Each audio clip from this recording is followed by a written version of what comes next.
मंत्री, आम आदमी पार्टी के नेता, मेरे गुरु अरविंद केजरीवाल जी का धन्यवाद करना चाहती हूँ, जिन्होंने मुझे इतनी बड़ी जिम्मेदारी दी और इस जिम्मेदारी के लिए मुझ पे भरोसा किया। ये सिर्फ आम आदमी पार्टी में हो सकता है, अरविंद केजरीवाल जी के नेतृत्व में हो सकता है कि एक फर्स्ट टाइम पॉलिटिशियन एक राज्य की मुख्यमंत्री बने। मैं एक सामान्य परिवार से आती हूँ। शायद किसी और पार्टी में होती तो चुनाव की टिकट भी नहीं मिलती, लेकिन अरविंद केजरीवाल जी ने मुझ पे भरोसा किया, मुझे विधायक बनाया, मुझे मंत्री बनाया और आज मुख्यमंत्री बनने की जिम्मेदारी दी है। मैं खुश हूँ कि अरविंद केजरीवाल जी ने मुझ पे इतना भरोसा किया है, लेकिन जितना सुख आज मेरे मन में है, आज उससे बहुत ज़्यादा दुख भी मेरे मन में है। दुख इसलिए कि दिल्ली के लोकप्रिय मुख्यमंत्री मेरे बड़े भाई अरविंद केजरीवाल जी आज इस्तीफा दे रहे हैं। मैं आज ये ज़रूर कहना चाहती हूँ आम आदमी पार्टी के सभी विधायकों की तरफ से, दिल्ली की 2 करोड़ जनता की तरफ से, कि दिल्ली का एक ही मुख्यमंत्री है और उस मुख्यमंत्री का नाम अरविंद केजरीवाल है। भारतीय जनता पार्टी ने पिछले 2 साल से अरविंद केजरीवाल जी को परेशान करने की, उनके खिलाफ षड्यंत्र रचने की कोई कसर नहीं छोड़ी।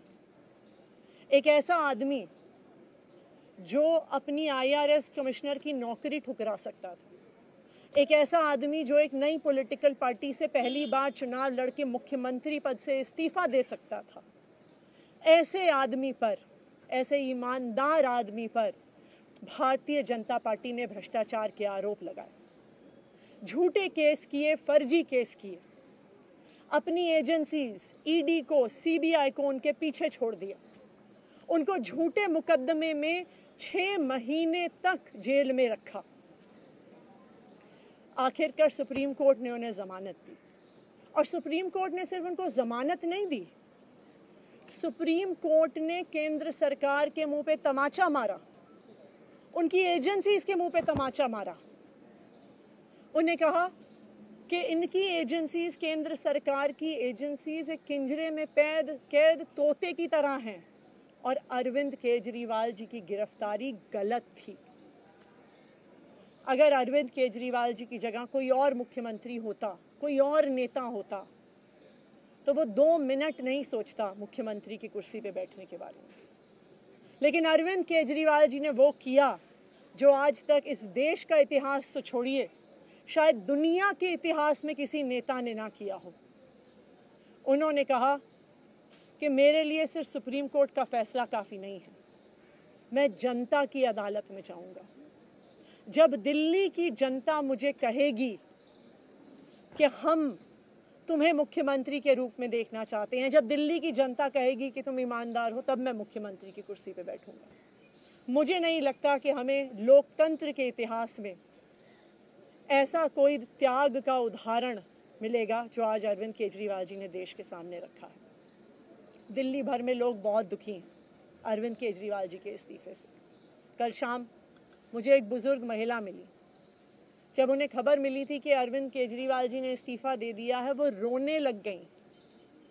उन्होंने कहा कि वो मेरे बेटे की तरह हैं, उसको इतना परेशान किया है, उसको इतना परेशान किया, उस पर झूठे केस लगाए। और उन बुजुर्ग महिला ने कहा कि मैं घर घर जाऊंगी, मैं घर घर जाके लोगों को कहूंगी कि मुझे अपने बेटे को ही मुख्यमंत्री बनाना है।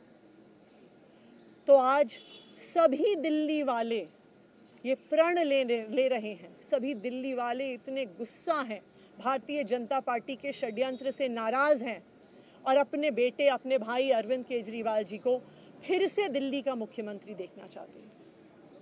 क्यों देखना चाहते हैं दिल्ली वाले अरविंद केजरीवाल जी को फिर से मुख्यमंत्री? क्योंकि उन्हें पता है कि अरविंद केजरीवाल ही ऐसे ईमानदार मुख्यमंत्री हैं जिनकी वजह से उन्हें फ्री बिजली मिली है। उन्हें पता है कि अगर अरविंद केजरीवाल जैसे ईमानदार व्यक्ति मुख्यमंत्री नहीं रहे तो उनको फ्री बिजली मिलनी बंद हो जाएगी। उन्हें पता है कि अरविंद केजरीवाल जैसे ईमानदार व्यक्ति अगर मुख्यमंत्री नहीं रहे तो उनके बच्चों के सरकारी स्कूल बदहाल हो जाएंगे। उनको पता है कि अरविंद केजरीवाल जैसे ईमानदार व्यक्ति अगर मुख्यमंत्री नहीं रहे तो जो अस्पतालों में सरकारी अस्पतालों में अच्छा इलाज मिलता है, मुफ्त दवाइयाँ मिलती हैं, वो बंद हो जाएंगी। उन्हें पता है कि अगर अरविंद केजरीवाल जी मुख्यमंत्री नहीं रहे तो मोहल्ला क्लिनिक बंद हो जाएगी। अरविंद केजरीवाल मुख्यमंत्री नहीं रहे तो दिल्ली में महिलाओं की फ्री बस यात्रा बंद हो जाएगी, बुजुर्गों की तीर्थ यात्रा बंद हो जाएगी। क्योंकि उन्होंने देखा है कि भारतीय जनता पार्टी की 22 राज्यों में सरकार है, किसी एक राज्य में भी वो फ्री बिजली, अच्छे स्कूल, अच्छे अस्पताल, मोहल्ला क्लिनिक, फ्री बस यात्रा नहीं दे पाते हैं। और एक ईमानदार अरविंद केजरीवाल है जो दिल्ली के लोगों को इतना कुछ देता है।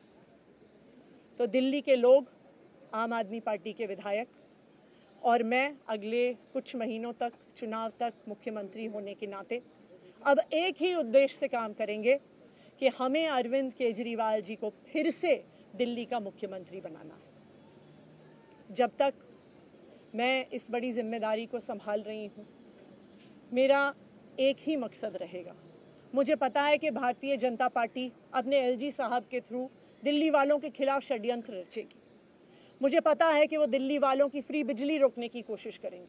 मुझे पता है वो दिल्ली वालों के अस्पताल में फ्री दवाइयाँ रोकने की कोशिश करेंगे। मुझे पता है वो मोहल्ला क्लिनिक बंद करने की कोशिश करेंगे। मुझे पता है वो सरकारी स्कूलों को खराब करने की कोशिश करेंगे। तो अगले कुछ महीने तक, जब तक ये जिम्मेदारी मेरे पास है, मैं दिल्ली के लोगों की रक्षा करने की कोशिश करूंगी और अरविंद केजरीवाल जी के मार्गदर्शन में दिल्ली की सरकार चलाऊंगी। मेरा अपने सभी कार्यकर्ताओं से, सभी विधायक साथियों से, दिल्ली के लोगों से बस एक ही अनुरोध है, आप में से कोई मुझे बधाई मत दीजिएगा, आप में से कोई मुझे माला मत पहनाइएगा, क्योंकि मेरे लिए और मुझे लगता है सभी दिल्ली वालों के लिए ये एक बहुत दुख की घड़ी है कि दिल्ली के चहेते मुख्यमंत्री को आज इस्तीफ़ा दिया है। मैं एक बार फिर अरविंद केजरीवाल जी का धन्यवाद करती हूँ जो उन्होंने मुझ पर भरोसा दिलाया, मुझ पर भरोसा दिखाया है। और मैं दिल्ली के लोगों की तरफ से फिर से एक बार ये कहूँगी कि वो जल्द ही आने वाले चुनाव के बाद अरविंद केजरीवाल जी